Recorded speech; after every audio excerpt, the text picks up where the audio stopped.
Welcome to Slapshot Podcast, episode number 74. I'm your host, Christopher Morais. Thank you for being here. Thank you for hanging out. Come on in, baby. Hey, happy Friday. That's right. It is Friday. It is the end of the week. Congratulations on making it this far. I appreciate it. Man, whew. I know.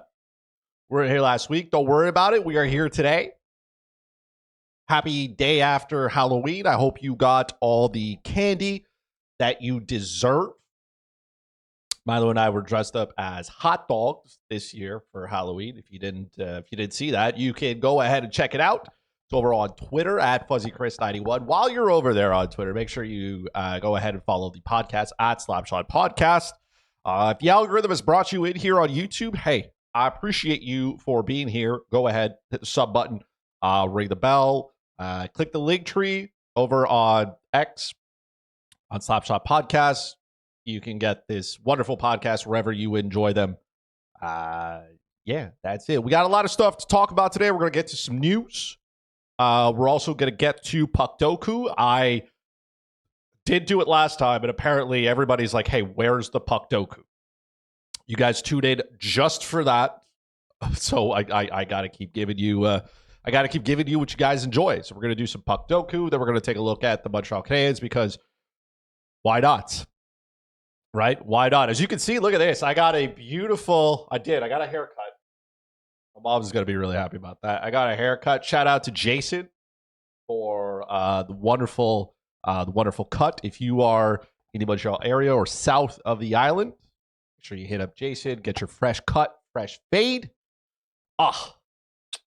I look fantastic. All right, let's get into some news here. There's some things that have been happening since the last time we spoke, and why not go through it? The NHL franchise valuation has come out, so now we know that every single team in the NHL is worth at least $1 billion, right? Even the Utah hockey team. Which is funny because if they were still in Phoenix, they might have been the only team not to be worth $1 billion.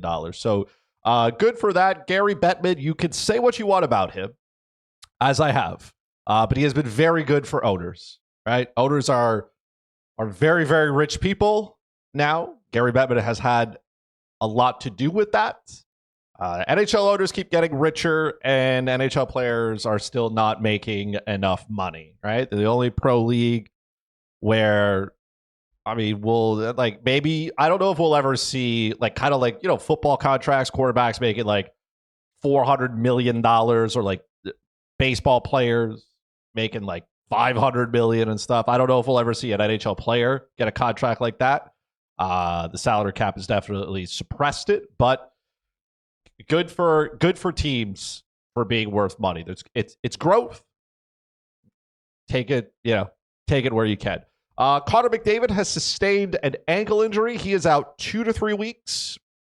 Hockey is better when Connor McDavid is playing. 2 to 3 weeks, I guess, is not terrible. We'll see how the Oilers handle it. They did beat the Nashville Predators last night, much to my dismay, since I had the Predators -1. Pain. And yeah, so it does sound like it's not as serious as it could be because McDavid he's already skating. The man is a freak of nature. So he should be good. He should come back at some point. This is probably like the best case scenario, but still, your fantasy hockey team should be okay. A couple of players have signed some contracts. Speaking of money, Alexis Lafreniere and the New York Rangers came together on a 7-year, $7.45 million per season. Good for them to get him locked up. That is a very team-friendly deal today, right? The expectation here is the salary cap is going to go up. Player is going to get better, right? Lafreniere hasn't hit his peak. I mean, he's not playing any power play minutes. Much to my dismay, because I would like Alexis Lafreniere to collect those power play minutes. But very good deal here. Shea Theodore has cashed in as well. 7-year deal, $7.425 million. Vegas, again, continues to find money to sign players. I don't know how they're going to fit everybody under the salary cap, but hey, they continue to do so. Good for them. Jake Ottinger, 8-year, $8.25 million per season deal. Good for him for getting that locked up. He basically took the Jeremy Swayman deal. He's like, hey, give me one of those, and then we'll just head on out here. So good for him there.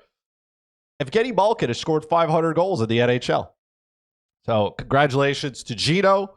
I mean, we've got to watch generational talent in the NHL here for the better part of almost 20 years. And Malkin is one of them.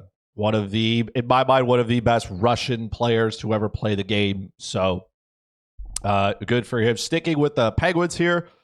This one probably you don't care about as much unless you're a Penguins fan or you have it in fantasy hockey. Tristan Jarry is in the AHL at a conditioning stint. He has a 5.47 goals against average and 836 save percentage.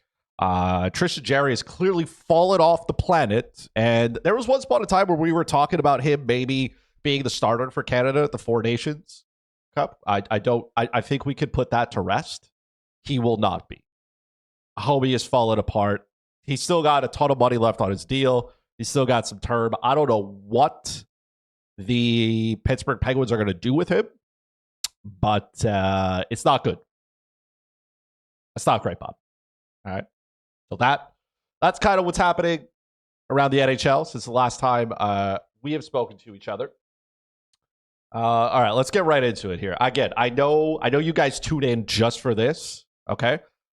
I'm gonna try to be good at Puckdoku. Okay. The last time I did this with Adam Bernard, who I partake with on Total Hockey Now, which of course you also listen to.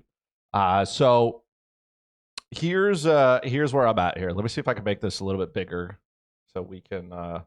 Here, let me make this. Oh, that's too big. Okay, it's already at 125. You guys can see. Squint. All right.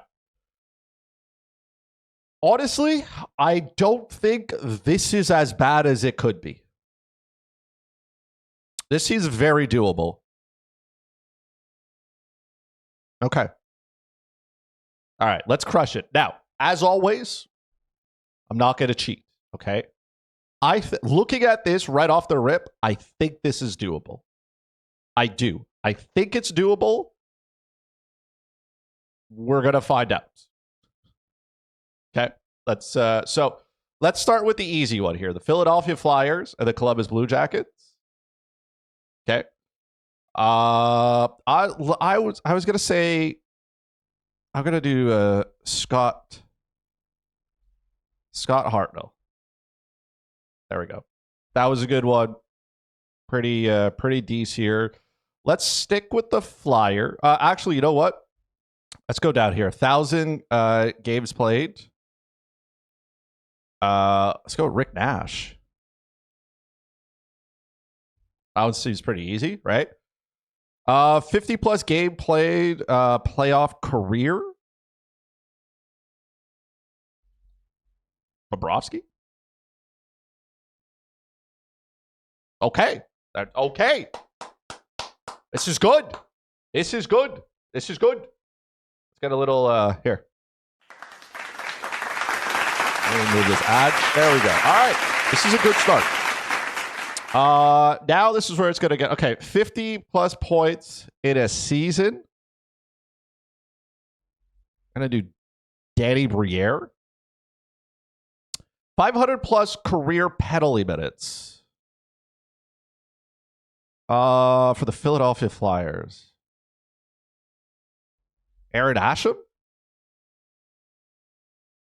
Ooh, 1% Aaron Asham. Let's go. Okay. We're cooking.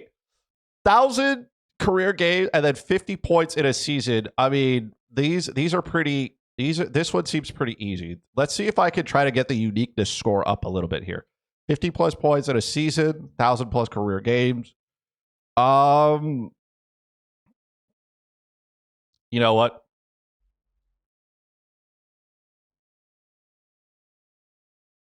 Why not put the greatest player to ever play hockey? You know, why not put him right there? Right? It's getting hold on a minute. It's getting dark in here. All right, there we go. 6%. 1,000 games, 500 career penalty minutes. Rob Brendamore? Rob Brendamore? That would be a good one. Oh my God, 0.3. That's good. All right. 50 plus career playoff games, 50 plus point season. Okay. Let's see if I can do, let's see if I can get the uniques. By the way, I know I'm going to complete this. This was one of the easier ones. Thank you to the Puckdoku gods for giving me one. That was easy. All right. 50 plus career playoff games, 50 plus points in a season. Mario Lemieux. 1%. Very nice. All right. 500 plus career penalty minutes and 50 plus career playoff games.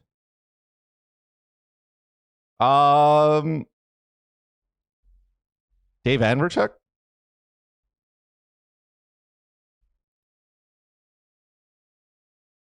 We did it. We have done it.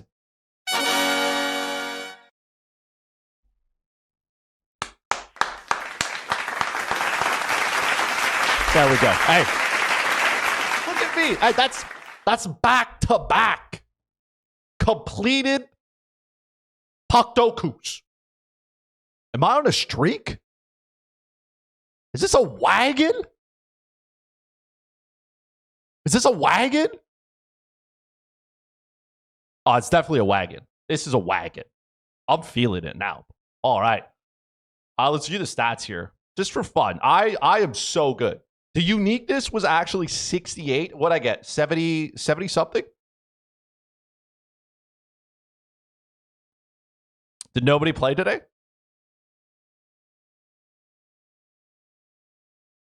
I completed this. I completed it. No, I did. Well done. I'm really proud of myself. Honestly, it's been a long time coming. I'd like to thank my mom, my dad, the dog, the hockey gods. Thank you for giving me this opportunity to beat Puckdoku. Wow, what a start to November. What a start. I'm feeling fantastic. Haircut on point.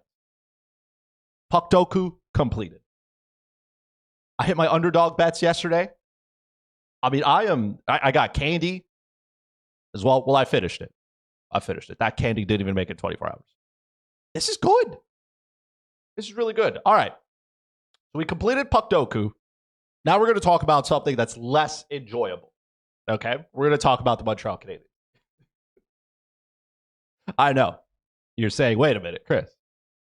How so? Why are we talking about the Montreal Canadiens? Well, we have now completed a month of hockey. Okay? And I mean, the Montreal Canadiens are, I guess they're where they should be, but a lot of buzz has been around.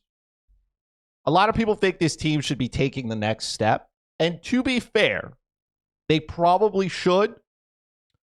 But to think that this rebuild is over in any way is definitely a thought. Here's the thing, okay? The Montreal Canadiens are still in a rebuild. And a lot of people want to think that the curve is ending here, that they should be better this year. And like, I am on that. I understand that we're at the bottom here, okay? And we should be going up, but we're still here, okay? And it feels like maybe we're dipping a little bit because when they lose, homie, do they get slaughtered, right? They got slaughtered against the Rangers. They got slaughtered against Seattle. Okay. And then, I mean, they lost to Washington. That third period got away from them. It's when they lose, they lose. Okay. That's the thing. And this is the youngest team in the NHL right now. Okay. So you're going to have growing pains. I don't think that is something new, right? growing pains. We've talked about this before. We're going to keep beating it. I guess it's the way that the team loses that kind of frustrates fans, right? You want to see this team compete. You want to see them be in games, right? Whether they win them or not, I don't think it's neither here nor there. You want to see this team compete. And right now, some nights they don't, right? Like they keep getting off to these piss poor starts. You cannot be down 3-0 after 10 minutes and expect good things to happen. Like the Montreal Canadiens are not good enough to come back from a 3-0 deficit. They're just not. They're not good enough, right? And there have been positives to this season already. Cole Caulfield's got 10 goals in as many games. Homie's lighting the lamp. He's got a legitimate chance at scoring 40, so all the haters can shut up about saying, "Oh, he's the only 40 goal scorer to ever score 40." He's there. He's there. The Montreal Canadiens power play looks decent. Their penalty kill, it's good. Their special teams for the longest period of time was like a sore. This team couldn't score goals on the power play. They couldn't kill penalties. They're not the worst. There's progress there. This is still a young team, okay? Here's the number one problem, okay? The Montreal Canadiens are tied for allowing the most goals against per game, okay? They're on pace with the Colorado Avalanche, okay? Now, Colorado's got their own problems, all right? We've discussed this, all right? Alexander Georgiev and the gang, it's just not working. Colorado also has been decimated by injuries. That club, like, their forwards are basically AHL grade players now. Like, that's one thing, okay? But the Montreal Canadiens are also scoring less than 3 goals per game. So that's not good. They also don't shoot the puck enough. The Montreal Canadiens are averaging 24.9 shots on goal per game. Like, that's not good. That is a low level. And you cannot shoot the puck if you do not possess it. Okay? When you look at Montreal and their advanced metrics, they are not a team that possesses the puck enough. And when you do not possess the puck, it means the other team does. 5-head. And when the other team has the puck, things are going to happen. They're going to score goals. They also give up 32 shots per game. It's not like, it's just not good enough, right? And a lot of people are starting to talk about Marty St. Louis and, oh, is he the coach? And is this and that? And like, hold on, I have to sneeze. Oh my God. Oh, allergic to the Montreal offensive zone. Okay. Like, I get that some people want to start taking shots at the coach, right? And that's fire, right? I got to sneeze again. Oh, God. Whew. Clearly I'm allergic to myself. All right. You can criticize him if you want, because it falls on him a little bit. It's mostly the players. Let's not get it wrong. But I understand how some people want to see this team compete, right? And that starts with the coaching staff. And it starts with Marty to make sure this team is ready to go. And, like, sure, but at the same time, he's dealing with the youngest team, especially on that back end. That blue line is young. And there are players that are going, like, players have to take a step, but it is exceptionally hard. Man, it is exceptionally hard to be a defenseman in the NHL because you got to defend well. Hockey is about making the least amount of mistakes. That's how you win, right? If you make less mistakes than the other team, obviously scoring goals is important, but you can score goals off mistakes. And the Montreal Canadiens just make too many mistakes, and the puck ends up in the back of their net. That's the core of what it is, right? And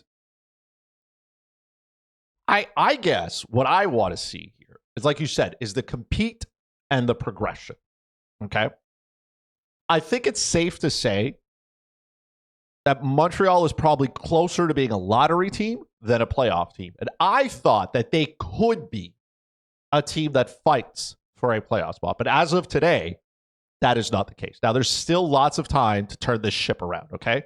The good news is, I'm taking a look. I know it's early. It's 1 month in. If I'm looking at the standings, look, If you told me the Montreal Canadiens today would have the same record as the Boston Bruins, I would have said that's fine. Montreal's 4-6-1, okay? They have actually scored more goals than the Bruins. They've scored 3 more goals, okay? So take that as you wish. Montreal currently sits 4 points out of a playoff spot. Toronto's got the 4 spot there. There's a mess of teams that have 9 points, right? So, like, there's time here. That Atlantic division is, yeah, it's not off to a great start. There's a lot of teams there just sitting, not looking good. So, there's time to turn this ship around if you believe that they could be a playoff team, okay? I don't know if they're going to be a wild card team, but yeah, it is what it is here. There's time to turn it around, okay? And when you look at that blue line, right, there's most of that blue line is going to stay together, okay? David Savard next year is a UFA. If they can't get him signed, I expect he's going to be a trade piece. Makes sense, right? And like as good as David Savard has been for this team, like he is in no way elite. Let's not get it twisted, okay? He has to defend. That's his number one goal. And like he is the oldest. He's 34, so it depends on the deal that he's going to get. Jaden Struble needs some money. I get what Savard brings to the team, but it's just not like I can't justify keeping him around. You know what I mean? It's kind of hard. And there are other pieces that'll probably move. Christian Dvorak is one. This homie has looked terrible. And he gets a pass every night because Montreal needs him in the lineup. I can't stress this enough. Dvorak has 3 assists in 11 games. I mean, there's nothing there. There's no return there. UL Armia as well. This is his last year. 4 points in 11 games. Like, you could go out and find guys who could fill those spots, right? Alexander Barboulay, right? Joshua Waugh, right? Raphael Harvey-Pinard when he comes back and he's healthy. You could replace those guys on cheaper deals and probably get better production out of them, right? Like, it's just they're not very good anymore. Dvorak and Armia take up a spot. You're not getting enough out of them, okay? The blue line stays together. And look, there's a lot of promise here. I know a lot of people take a lot of shots at Arbor Jackeye. He took one from Marty St. Louis. He's been a scratch recently. And some people are definitely hard on him. And sometimes people say, well, why him and not the others, right? And that's a fair question to ask. To me, I think Marty St. Louis is being hard on because there is a next level for Jackeye to take, right? Like, I don't think there's a next level for Dvorak and Armia. They are what they are. So sure, you could challenge them to be better, but those guys are not getting better. They're going to start, they're already regressing and they're going to get worse. I think Marty St. Louis sees something in Arbor Jackeye that could take him to the next level. And sometimes you got to push that player and you got to really dig into him. And it's not always great, right? Like Jackeye went down to the AHL last year. Now he's been a healthy scratch a little bit. He's going to make mistakes, okay? He's going to make mistakes. He's 23, okay? He's going to make mistakes. But there are things that he does well, right? His advanced metrics are good. They're not terrible. They're not as bad as some people think he is. And like he's got a heavy shot, man. He's a good skater. Again, it's learning the position and playing defensively. And I think that's going to come for him. I'm not ready to give up on Arbor Jackeye. I'm not willing to send him somewhere else. The Montreal Canadiens have a ton of healthy defensemen. And unfortunately, they have a lot of left-handed defensemen. Okay? Like Kaden Gooley, is on the left side. Jaden Struble is on the left side, I think, as well. Justin Barron, right? Like there's Lane Hudson, right? There's a lot of guys there. So unfortunately, somebody's got to take a seat. And Arbor's got to earn his way into a permanent spot. I think that's the challenge for him here, is saying, hey, how do I make sure I never come out of the lineup? And it's not just about what you bring offensively or making mistakes, right? It's about playing a complete game. But he is not the only one here to blame, okay? There are good pieces here. Our boy Lane Hudson, okay?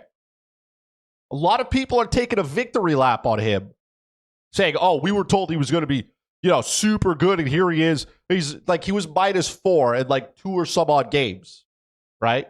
First of all, if you use the plus-minus stat to evaluate a player, I cannot help you. I can't. That is not an individual metric. That is a team metric, okay? If your team sucks and they give up goals, you're going to be a minus player, man. I can't help you with that, okay? The plus-minus is the stupidest stat in the world. It is used for contract negotiations. That's about it. There are individual metrics for players that we can measure about how good they are and how not good they are, okay? The plus-minus is not one way. So if you're shitting on him based on a plus-minus, take a hike, okay? You've lost it. And trust me, it's been out there. It's out there, okay? I see it. We will not accept any Lane Hudson slander. The kid's played 13 NHL games, okay? Let's not call him a bust. Or let's not say he's not elite. This is an elite player. His skating is above average. Every time he touches the puck, something good happens. Is he going to make mistakes? Yes. He's 20 years old. Homie can't drink in the United States, okay? That's how young he is. Let's give him a moment.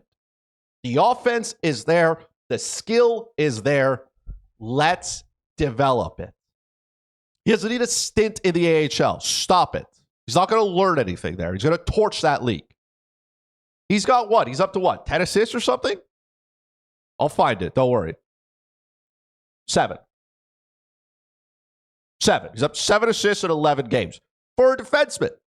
And if you care about plus-minus, which you shouldn't, but if you do, okay? Kirby Dach is a -12. Alex Newhook is a -9. Yoel Armia, we've already gone through this. We're not going to shit on him anymore. He's a -8. David Savard's a -7.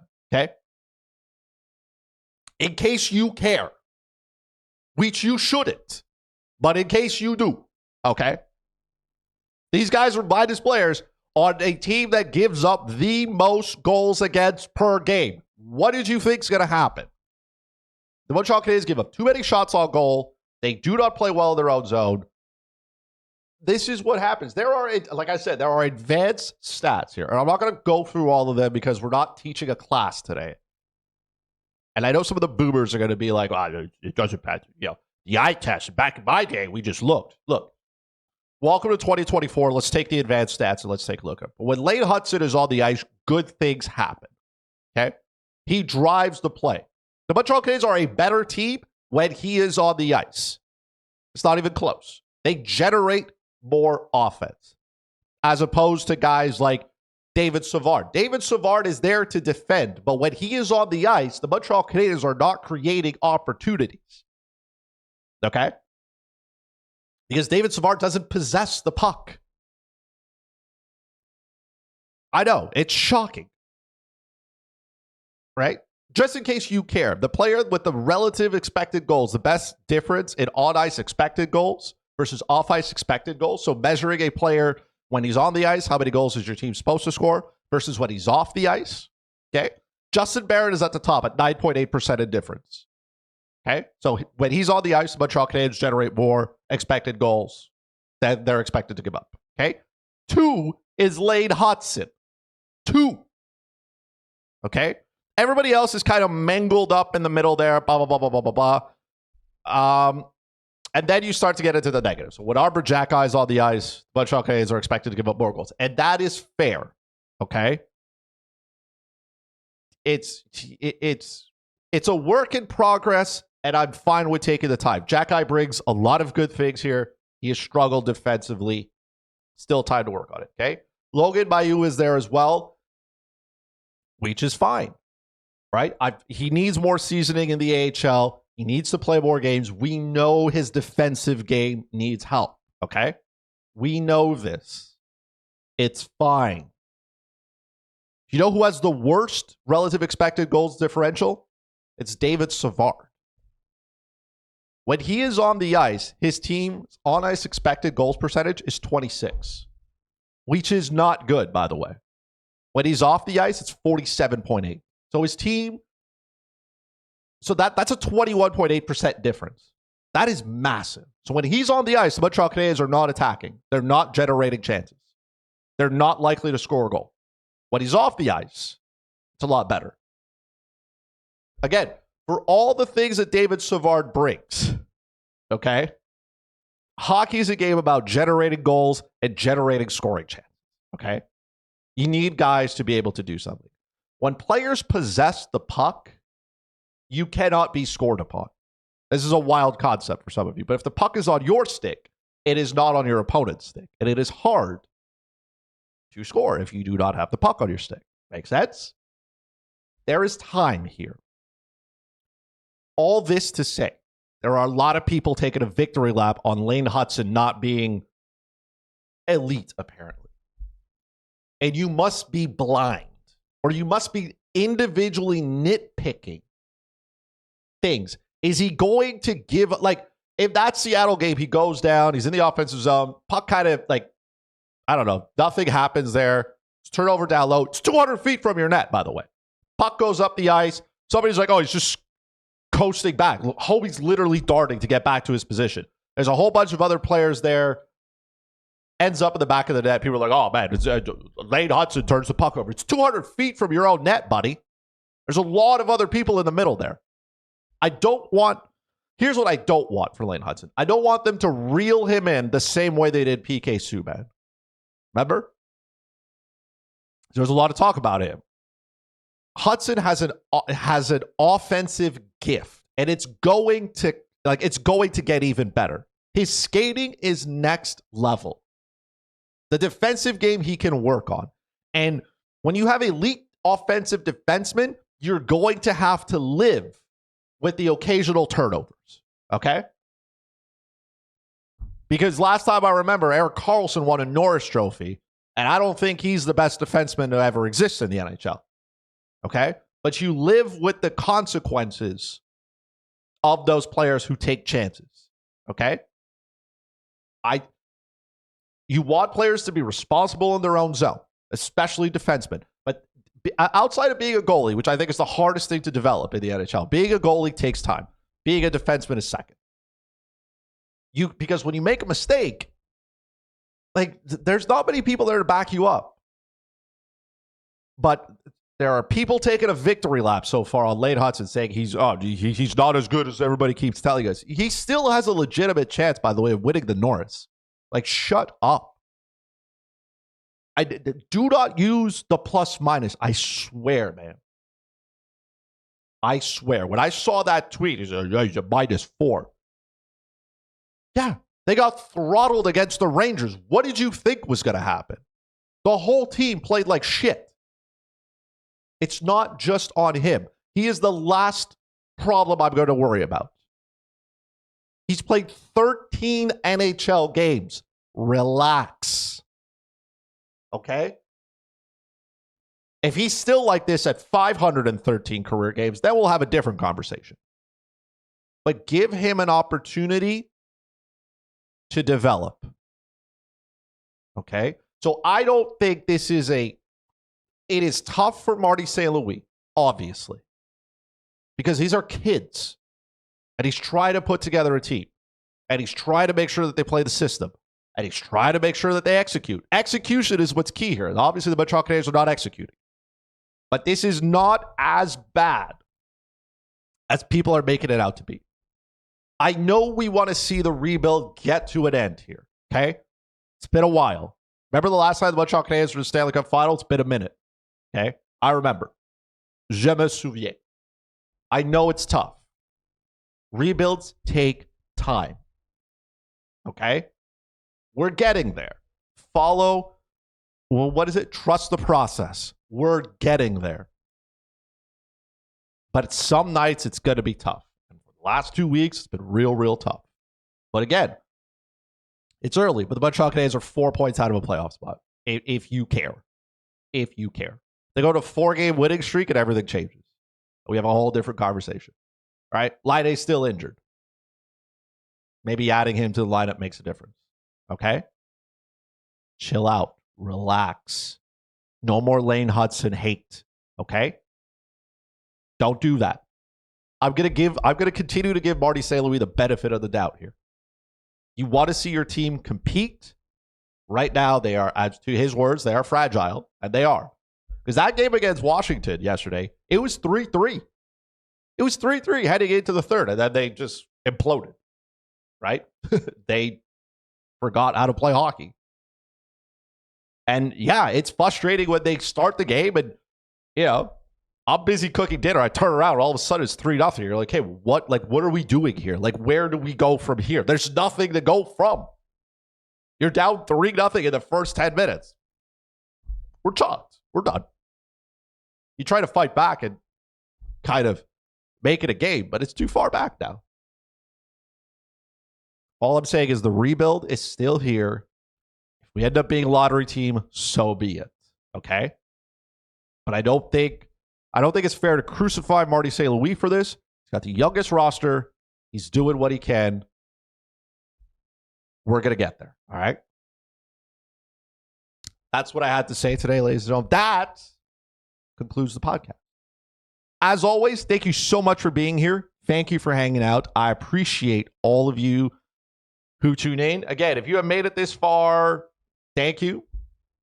If the YouTube algorithm has brought you in and you enjoy this, hit the sub button, ring the bell. Okay, I would appreciate that very much. If you have not already, head over to X, Twitter, whatever you guys call it. Follow the podcast on Twitter at Slapshot Podcast. Follow me on Twitter at FuzzyChris91. We will be back next week. We're going to do these on Friday, okay? For the month of November, I got some spare time on Fridays. So we're going to be able to do them on Friday. So check that out. If you're subbed to the channel, you're going to get it anyways, all right? Just go ahead and do so, all right? I appreciate all of you for being here. Thank you so much for hanging out with me. I love you. We'll talk to each other next week.